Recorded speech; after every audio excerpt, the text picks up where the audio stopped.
So, thank you so much for your patience.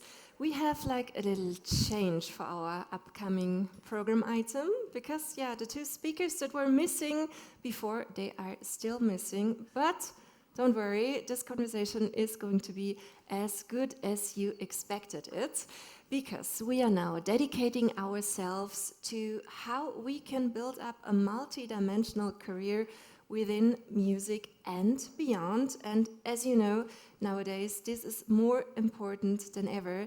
And I don't know if you've already been here at our very first program item when we streamed the film by a Stimulus. He is an electronic music artist and he created, instead of creating like 2 or 3 videos for his film, for his album, he created a whole film, an award-winning film using his music, his sounds for this film. And I think this was already like a very, very good and inspiring point how this can be possible.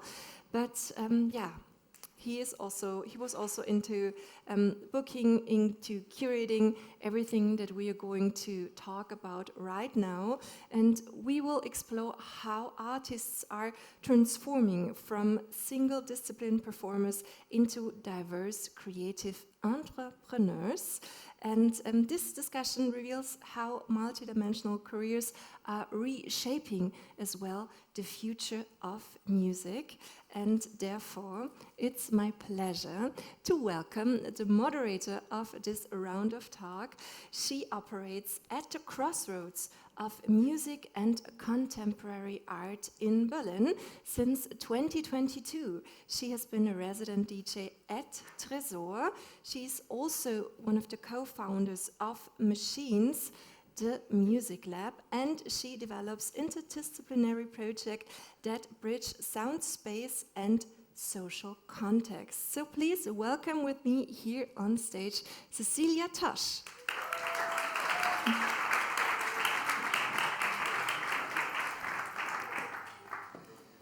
And together with Cecilia, you will hear now a conversation with Kelly Krugman. She is a curator and a cultural worker, and she's working for Savvy Contemporary and for Savvy Czar Radio. So please welcome with me, Kelly.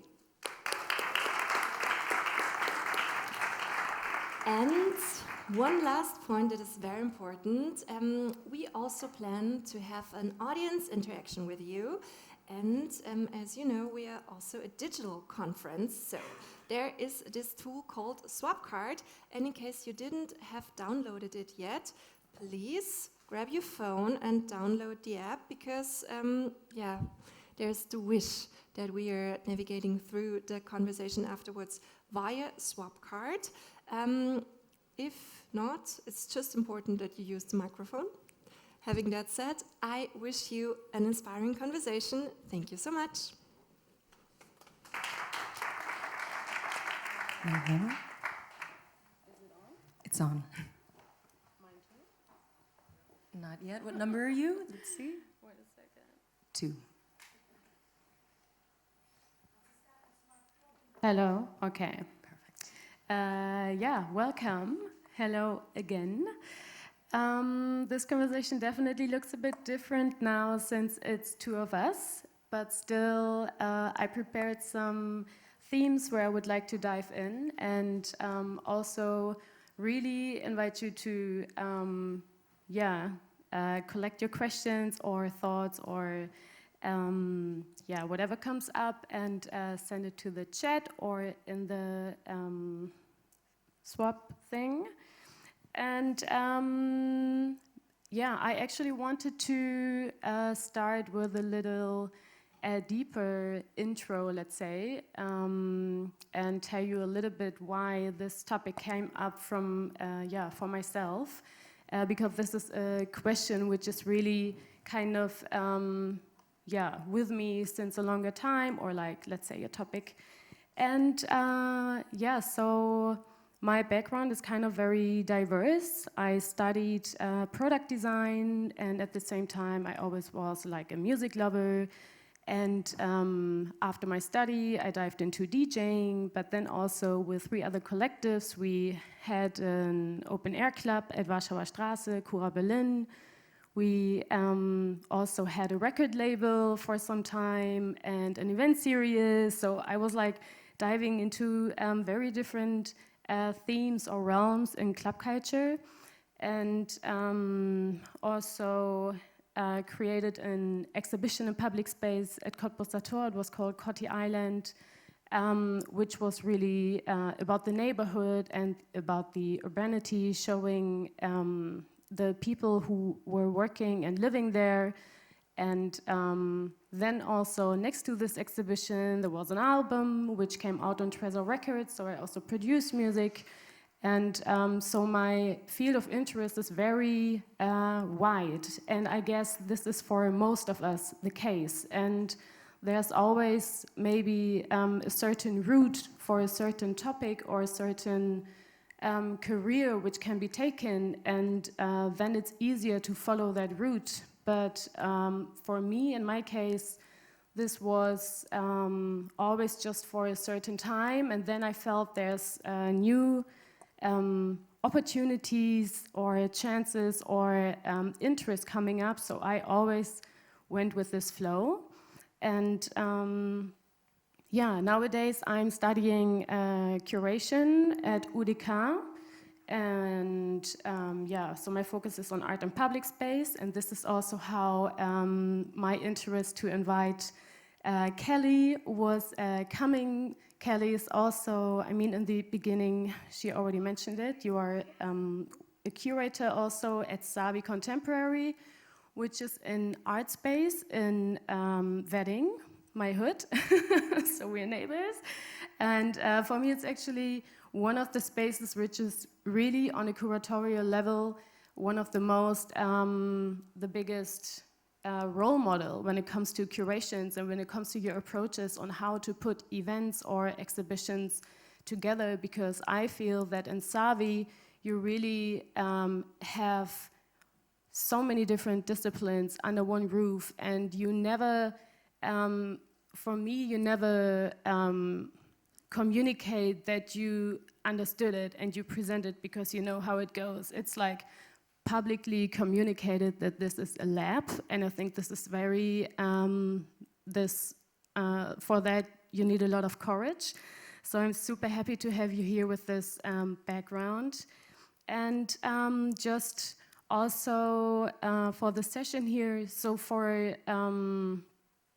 I had the goal for this session to really gather some inspiration from you now, and also from you. To be honest, I would even be also open if we feel in between that questions are coming up. Since this is a smaller round now, you can really, maybe we can check with the other moderator that the questions can be communicated already beforehand, so this is more an open conversation. Yeah, so gathering this inspiration, insights, and also maybe tools on how to actually implement some tools on how to put all these different interests or disciplines in one career, in one kind of, let's say, line, and make it work. And yes. So should I jump in and yes, perhaps please. Maybe because Cecilia has very beautifully spoken about Savi Contemporary, I can give you all a background of what the space is, how we do what we do, my approach alongside many others, because we're an ensemble of around about 20. So again, a pleasure to be here. Savi Contemporary, we do have the subtitle, The Laboratory of Form Ideas, as Cecilia had mentioned. We are 15 years old. We're an arts, cultural, community space. And I think important to note is that the founder, Bonaventure Sobiying-Ndikung, he is now the director of Haus der Kulturen der Welt, that perhaps many of you know, a museum here in Berlin. He began as a biophysicist. So his PhD was in that realm of work. And it was 15 years ago that with a state of urgency, an interest lifelong in art and in stories that need to be told that have had struggle from around the world.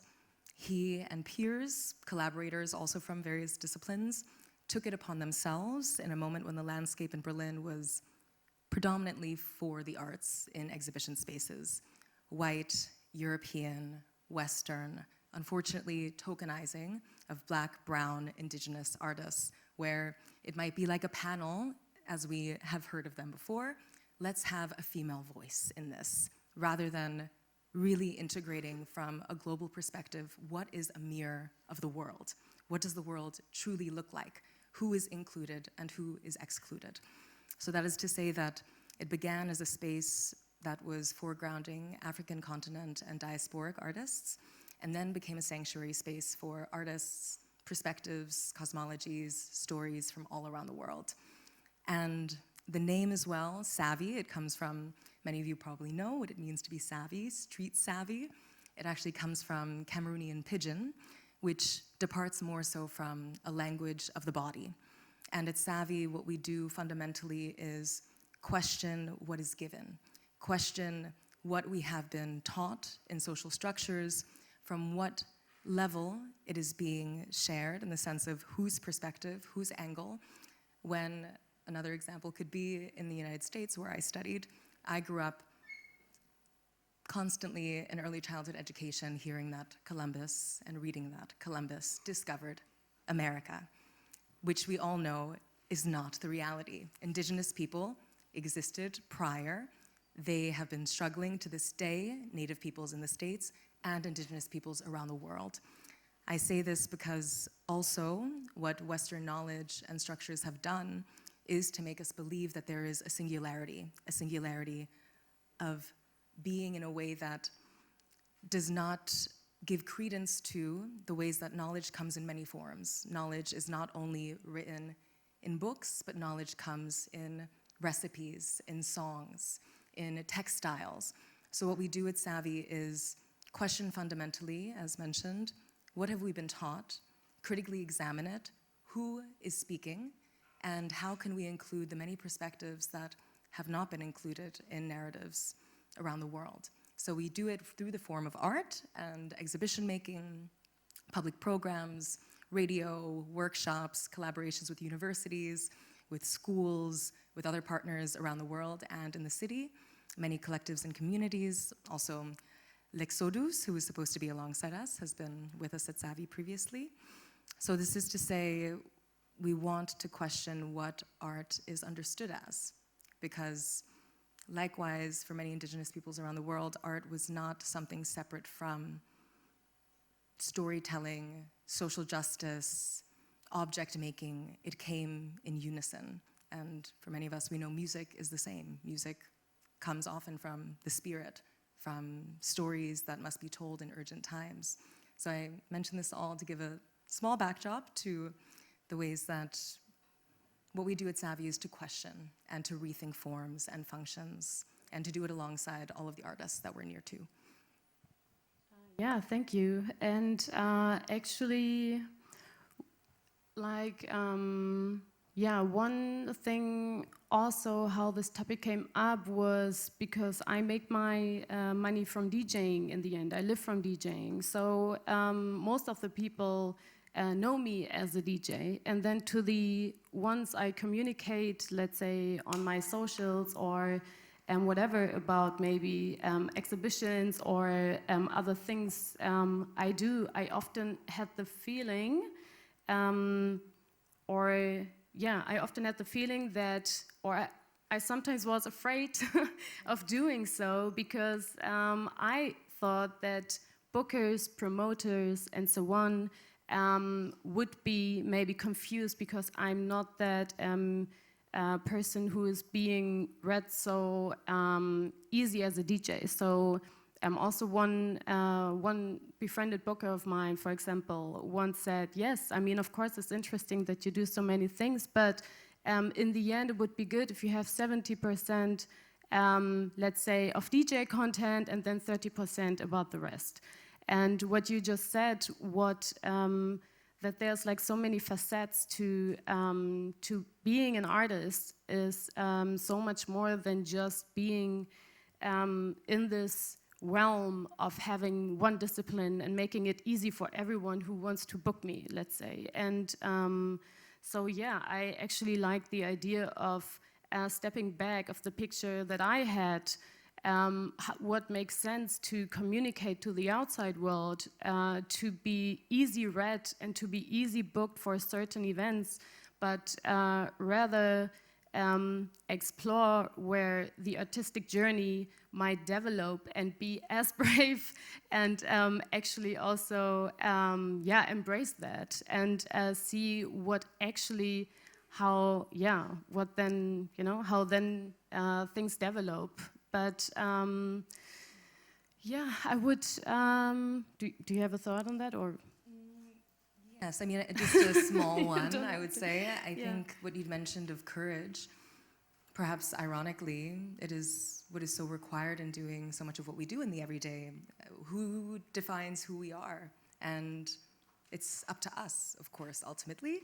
And that with that said, we can create who we would like to be in the face of the world. And there are really wonderful artists globally who are having different terms that they use, whether it's anti-disciplinary, extra-disciplinary, interdisciplinary, as a means to share that they are not doing one thing alone. And of course, the question is how to go about placing yourself in visual sight digitally so that people can find you in that way. But I'm thinking, there is an incredible artist that I worked with just recently on a project. Ziada is how she goes by. Just to Impress is another moniker of hers.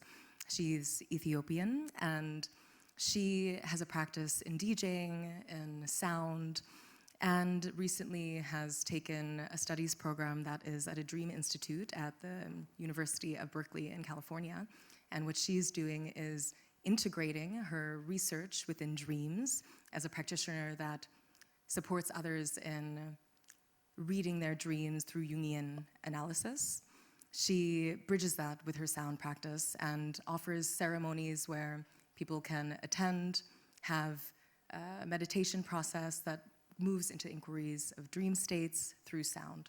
So there are many possibilities always, and I think it's, as mentioned, up to us to reject the input from the outside that asks us to be one thing only, when we are different people with every person that we meet as well. We are different people to our family versus our friends, depending in terms of what they bring out in us in chemistry.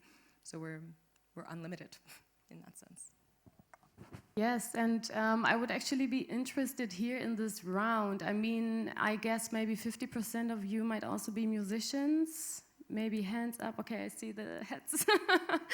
So I'm pretty sure another round of hands up who has like maybe another interest, or another passion, or actually a side job, but what is not, maybe a side job for the money, but maybe also because it's just another topic you really enjoy diving into. Yeah, so how do you, maybe we can give actually one microphone in the round, because I would be interested to hear how you deal with it. Was it a certain decision that you took that you want to embrace it both, and do you actually communicate it? Let's say, for example, in your socials or on your website, do the people, like the outside world, do they know what else next to your one life or identity you embrace? Is anyone here who would share, the way you do it? Be shy. We definitely do not bite. Of course, you also don't have to. Yeah. Yes. I'm an artist and a student at a music university, and that's one of the personas I embody. Being an artist, creating music, producing, recording, all that.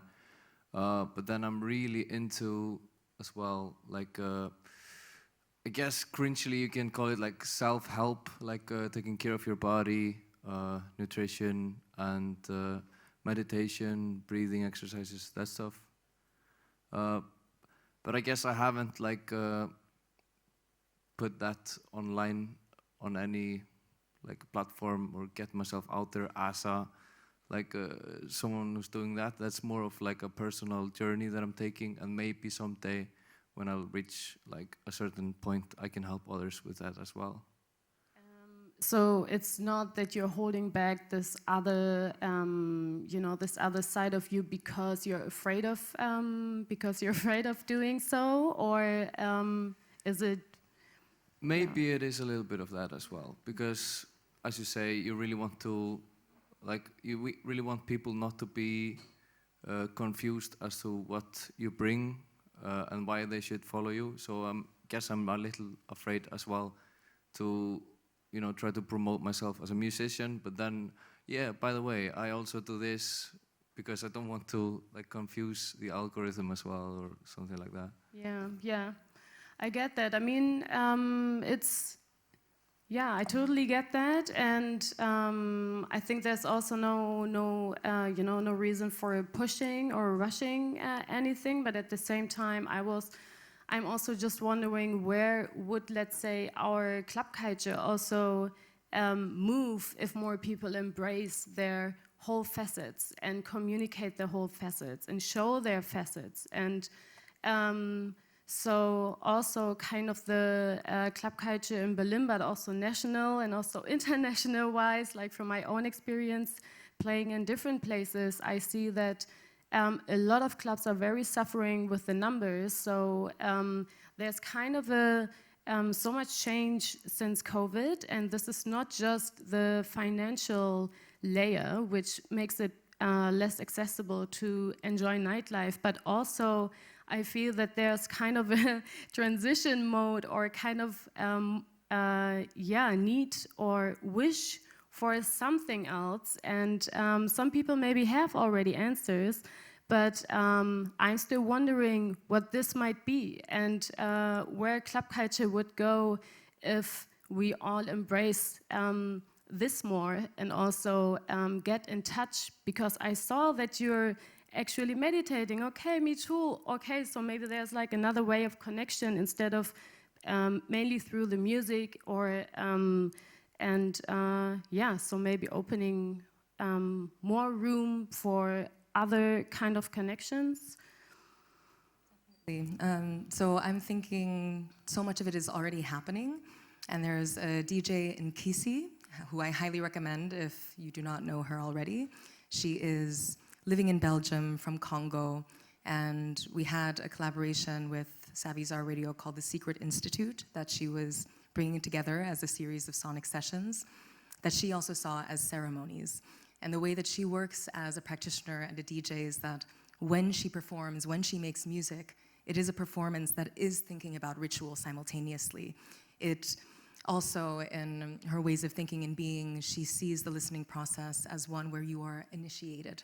If you are listening well, if you are tuning in to the secret codes that exist for the Dogon people that had to do with movement of the body, trance states, community. And I say this because also a collaborator of mine, Manuela Garcia Aldana, who is curating a program that is continuing at the moment, so if anyone is interested, it's called Circular Listening, Unlearning the Stage. She is rethinking the ways that the stage has been used as a form where there is a DJ and then there's a crowd. There's a DJ that actually ends up becoming a performer in a way that they are sought after, they are looked towards. It becomes, how could we say, something that can potentially take away from the experience of the music. And she was in Colombia, where she's from, with an indigenous people that she learned deeply from, who had a process of listening and storytelling that was in a circle. And this is also very commonplace around the world. And she wanted to make a project that rethought the stage, inviting listening processes to be circular rather than stage versus audience. So with that said, there are so many possibilities, and also with the radio that I co-curate and co-founded, Savizar, it comes from inspiration of Zar ceremonies and rituals from the Horn of Africa, of North Africa.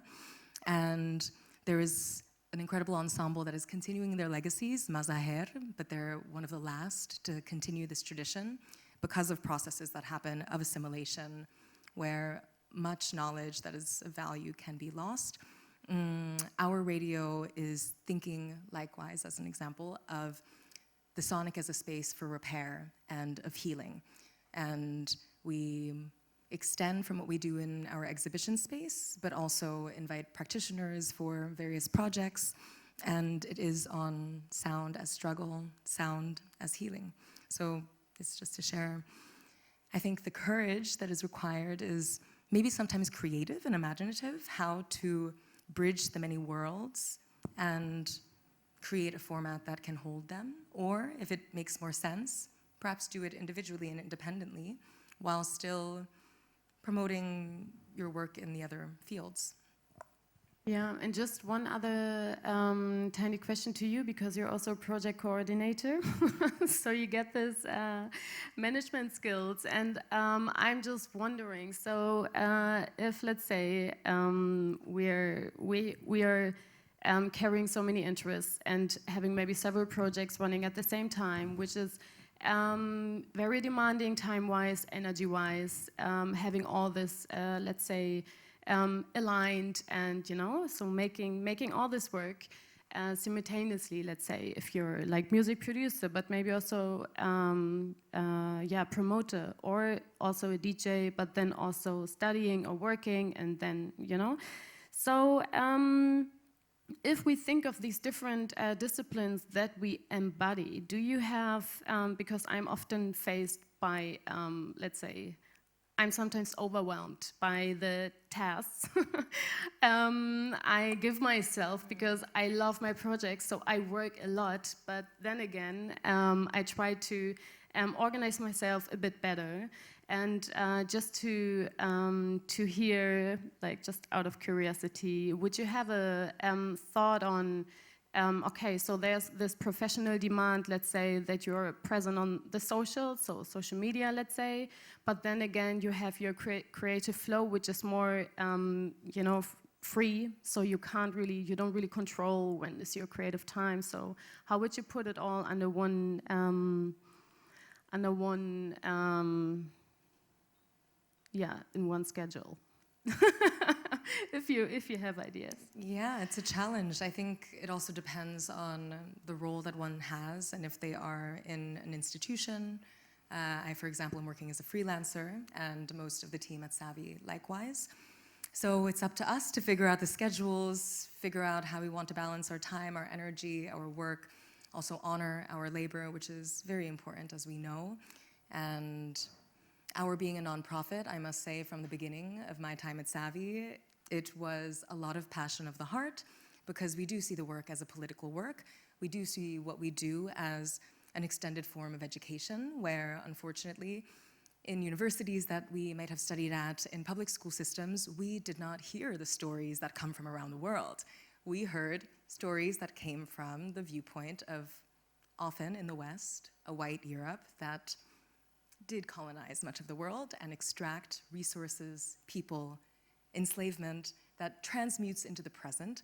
So I say this all because that passion translated to a lot of overworking and a lot of doing something for the greater good, which is still a part of many of our practices, undoubtedly. And yet, as time goes on, we have to also acknowledge this is our work. This is what is deserving of recognition in a way that has a monetary sustainability. So that is to say, I think we have to pick and choose for our energy, use it well, use it wisely. And I think it's true, if you want to be in multiple roles and perhaps a freelancer, then one has to juggle time very intensively.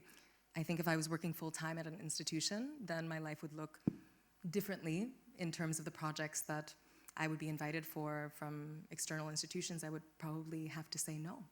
And maybe that would be for the best, because hopefully an institutional job is sustaining and you don't have to worry about funding in freelance forms, where many of us, in terms of juggling, you have to take various roles to make ends meet. So, yes.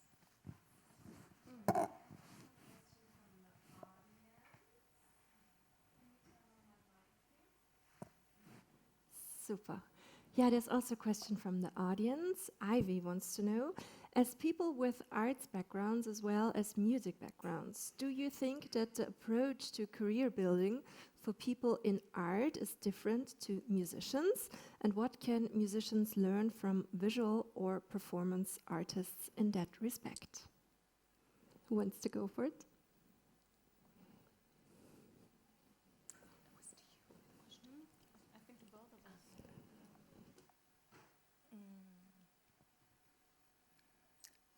I think just on an intuitive level, to be an artist, I think is ideally to question the different strata that you exist within, and to be a musician ought to be as well, and there are musicians that are doing many things. But I think what one could learn from the side of the artist is the insistence to be more than. So I'm thinking also a project that I was co-curating last year, Standing in the Cracks of Multiple Histories. We'd initially imagined it as a project where we were inviting visual artists, musicians, dancers, poets. And what we came to realize, because also thinking about budget, and I know finance is a part of this conference as well, it meant that we had to rethink the ways that each of these roles were given particular fees when artists said, no, but actually I'm not just a musician, I'm not just a dancer, I'm much more than this, and I want to, in my offering for the project, share more than this. So what was a learning for our team in that moment was we should, in general, in projects of that sort, not separate disciplines as a means of honoring that people are many. So I think that's yeah, I think actually one difference would be really that music is always for, or often made for being performed, or being, let's say, when I think of creating both, when I think of creating music, I also, think of the people who will listen to it, and maybe the moment where I will perform it. And when it comes to art, this is more like a placement, and it's less, let's say, placed in a room. So yeah, when I curate an exhibition, let's say, it's really more, I'm thinking more about the, about the experience in the, like during the exhibition, let's say. But when I create music, I think more of the audience too. But I actually could imagine that we find a bit a sooner end today, since due to the changes. But if you have still maybe a question or a thought that you want to share, we are super happy to hear that. Yes. Hey, I'm always looking for a mentor. So what would be the best advice you got from a mentor? Did you ever had a mentor, or what would you give as an advice where to find a person or how to approach someone? Because I mean, this conference is good for networking, but at the end I'm lacking consistency of exchanging with someone. That would be really helpful. Thank you.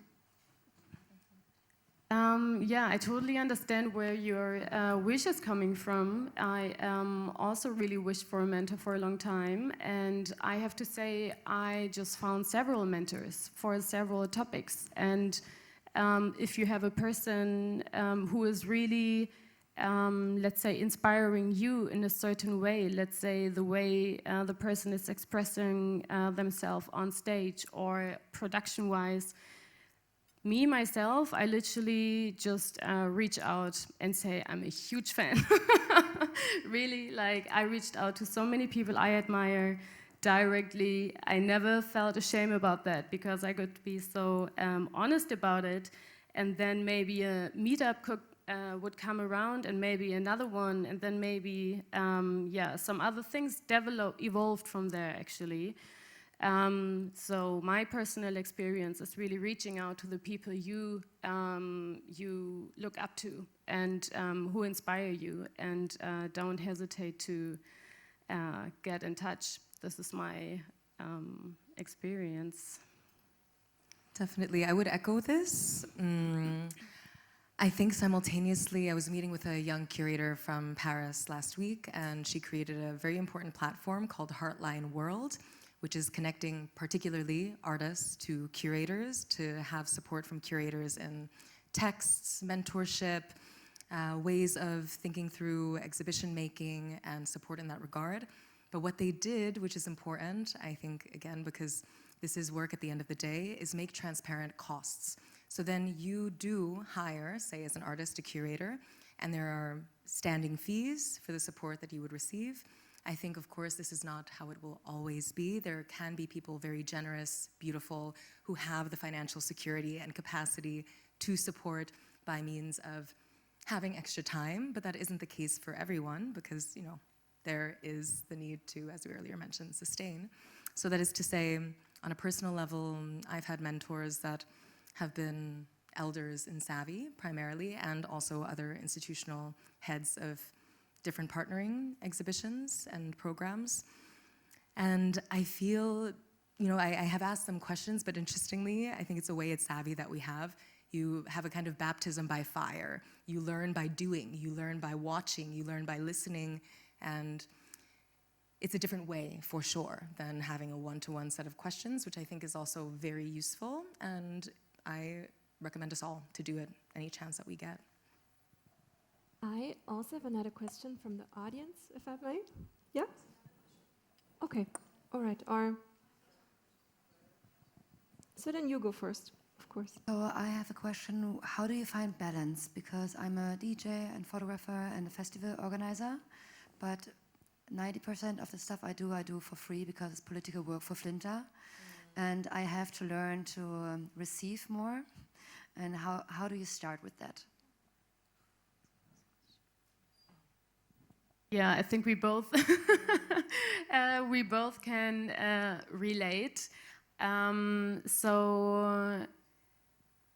I mean, I'm really answering now intuitively because I was in a similar situation just now, and for myself, I had also to realize or to decide also what is my priority right now, what is actually what I want and can invest my more energy in and time right now, and what maybe has to go.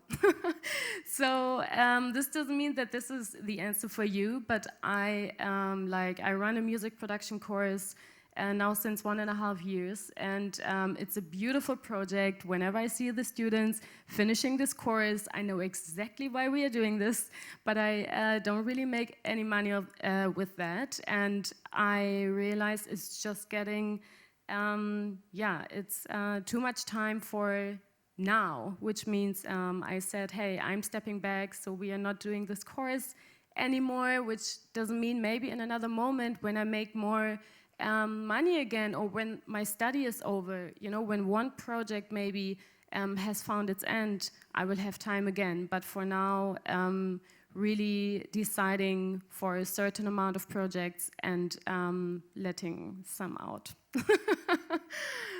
Yeah. Definitely, I would just echo what Cecilia mentioned, and suddenly I'm thinking about, I'm not sure if Sam encountered this text by Arundhati Roy during the pandemic, where she was speaking about the pandemic ideally being a portal, because what we should have learned through the pandemic is that this way of living in capitalist society that is constantly industrializing, harming land, using resources, the pandemic, researchers have shown, came out of this greater macrocosm, and I think it should have taught us to slow down, and as much as we can, of course, to honor that we are not, how could I say, we do not have bodies, we are bodies, and that we need to give care to ourselves and think about what that means for each of us. You know, I think, again, it really depends on one's financial sustenance levels. If someone is doing very well, then I think, and has the capacity outside of that work, conceptually, energy-wise, then beautiful. But then for others who, as you're so graciously doing, work for Flinta communities, that is so important, and yet that is unpaid in many ways, there comes to be a moment where we have to question how long can that survive and exist, and what are the other ways? Just to share also at Savvy, we're a nonprofit, and with the funding cuts that are happening in the government over the last years, with right-wing risings, not only arts and culture, but hospitals, education, youth centers, refugee centers, social structures in Germany and further in the West and more are getting into very precarious contexts. And what that is forcing us to do as an institution is to rethink our model. How is it that we're going to do per project applications to the German government that are now getting all the more competitive? How will this enable us to be sustaining as a 15-year institution that many people around the world look towards, that would imagine has a greater stability than we do, when actually we're freelancers and it's not as impressive as it looks to the outside. The work comes from a lot of heart. And so I think it's maybe bridging these worlds as well. That's what I'm thinking more and more. The commercial realm, investors, we need to find ways to find people with money that can support our causes. And that's a challenge ahead. Do we have time for one more question? Okay, then, because mine relates a little bit to that. In my experience, as soon as you start opening yourself up to other interdisciplinary opportunities, there is suddenly a million projects that you want to do and a million projects that are so interesting. How do you personally filter the projects that you want to do and that you actually do in the end? Yeah, it's a good question. For my case, sometimes I start, I don't know, I have an idea, I know exactly how I would realize it, I know exactly which people I have to call, so I just call, so I jump onto it, and then 2 weeks later I'm like, wait a second. It got rolling already, but wait a second. So what I kind of learned is also writing all these ideas down. I don't forget, like, I really have a catalog of ideas. So because it just feels good to know it's not lost.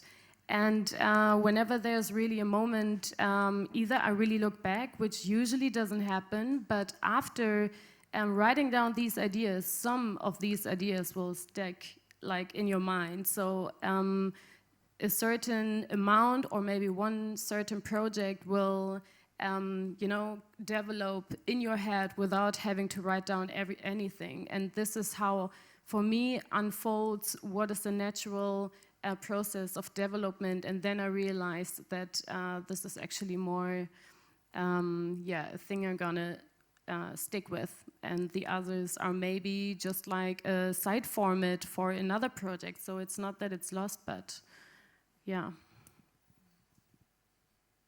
So if I understood the question well, it was asking how to prioritize projects that arrive to you. Okay. So that, I think, goes back to what I had earlier mentioned. I think every person's capacity is different, and if you genuinely feel that you have the energy for a project and it has a compensation that is honorable and it's a topic that is of importance, then I would say that it all depends on this. And it's really about what only we can read what we're able to do and what we can say yes and no to. And I think it's big internal questions. Yes, actually, just one last thought about it is that you could make or at least like what helped me is making what is Tabelle again? Kind of a spreadsheet, really with categories, like impact on, let's say, the positive impact on the on my surrounding, on the world, learning, like learning curve, money, network, placement. Or, so there are so many categories which might serve you on different levels, and then you can literally see, having this written down, if it's worth it, starting it or not, and it's very easy to then compare these projects. Okay. Thank you so much. Yeah. You fulfilled the whole 50 minutes. I think it was more than just inspiring. Thank you so much for your interaction, for your input, for your questions. Thank you so much for your knowledge. I think they deserve a really big applause.